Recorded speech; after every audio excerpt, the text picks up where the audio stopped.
Welcome back to Gravity this season. We're here at the Sporting Club at the Aventine in San Diego, California, at their beautiful tennis courts here.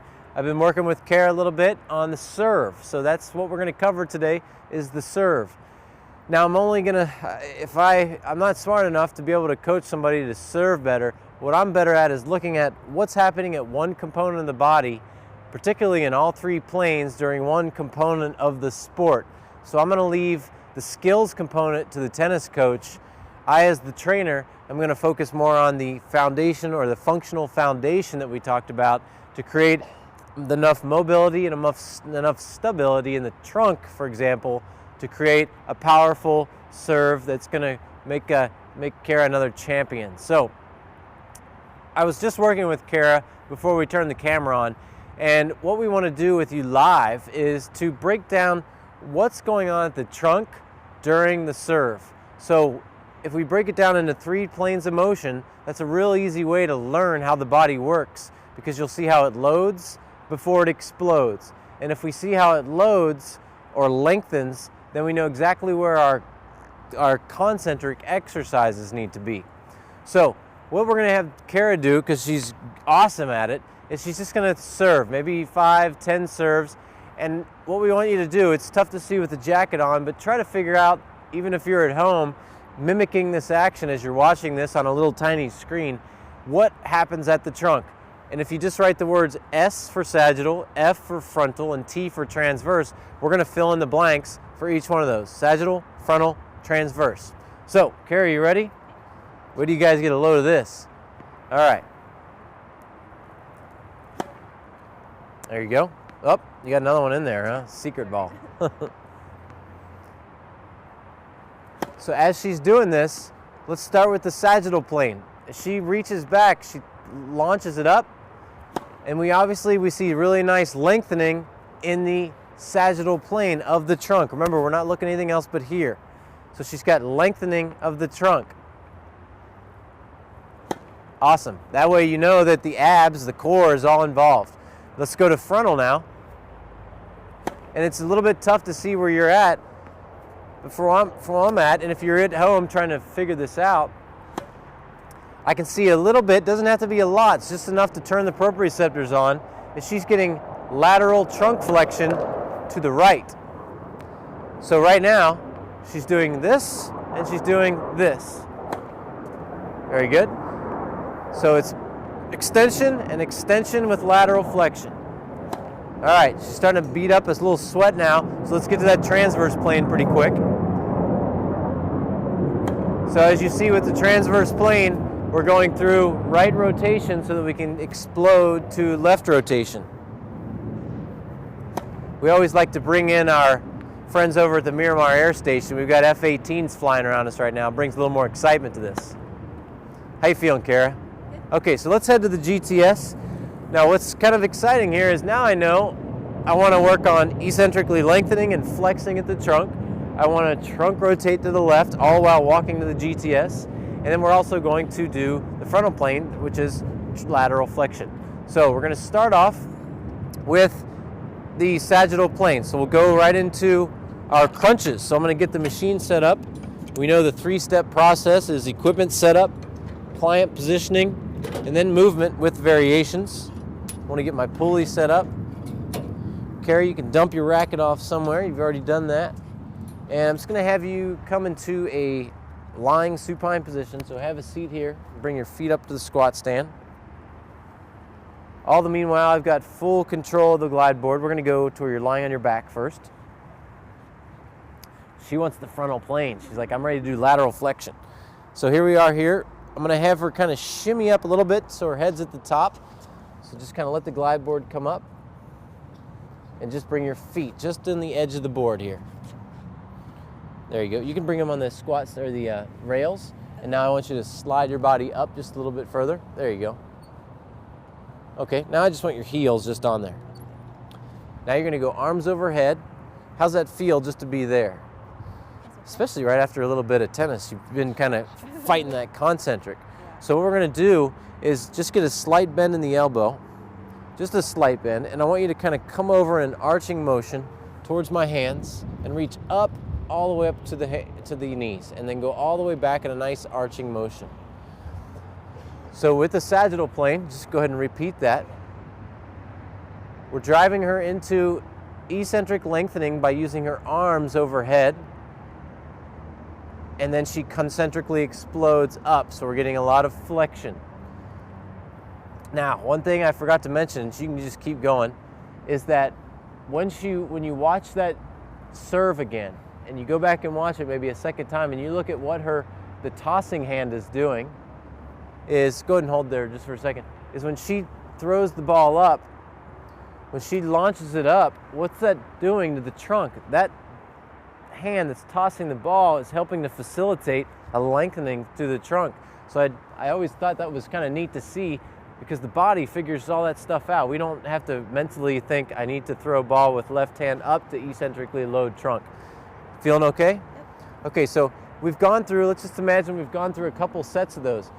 Now the focus is on the flexion, but we want to also be able to extend. But for now, we're going to combine the sagittal plane with that transverse plane. So what I'm going to have her do is, just like that right arm as it's coming across, we're going to rotate across and flex at the same time. So you're going to kind of come overhead a little further, take your right hand and bring it all the way up and over to this opposite side. Good, and then all the way back.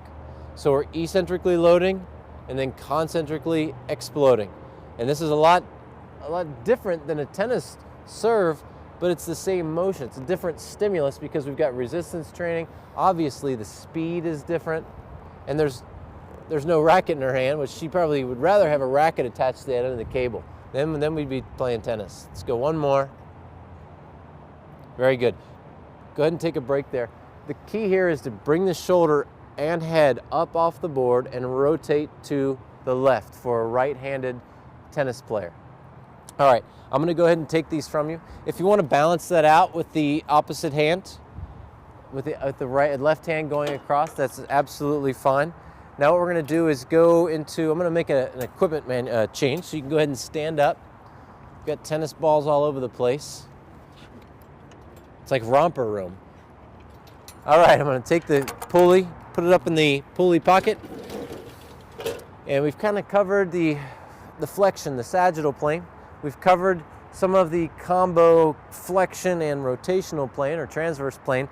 Now we're going to go into a frontal plane movement. So I'm going to have you, you're going to lie on your side, your hip will be here, your feet will be down on that squat stand.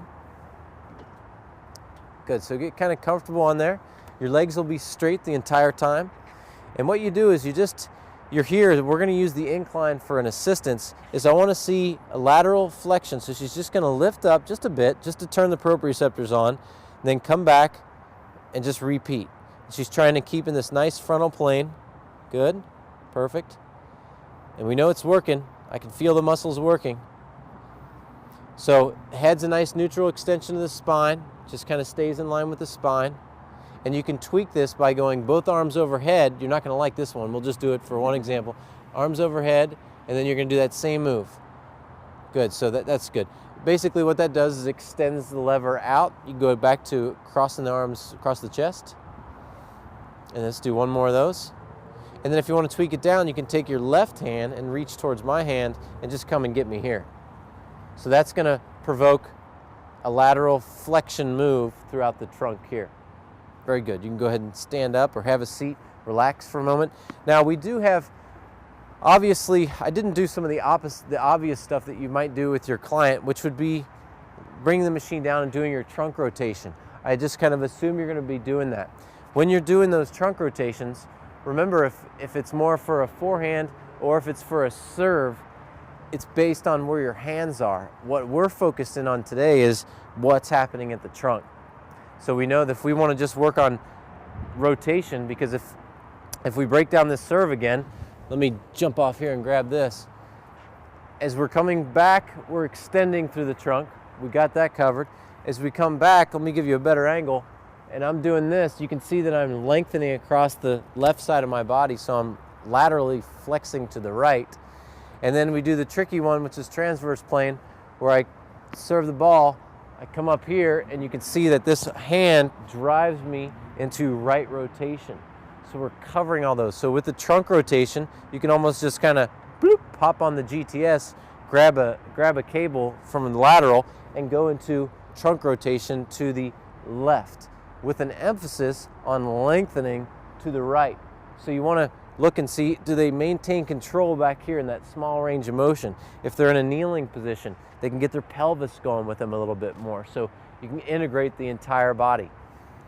All your lateral movement can be combined or used with the kneeling lateral position. You can use the back cable, the front cable.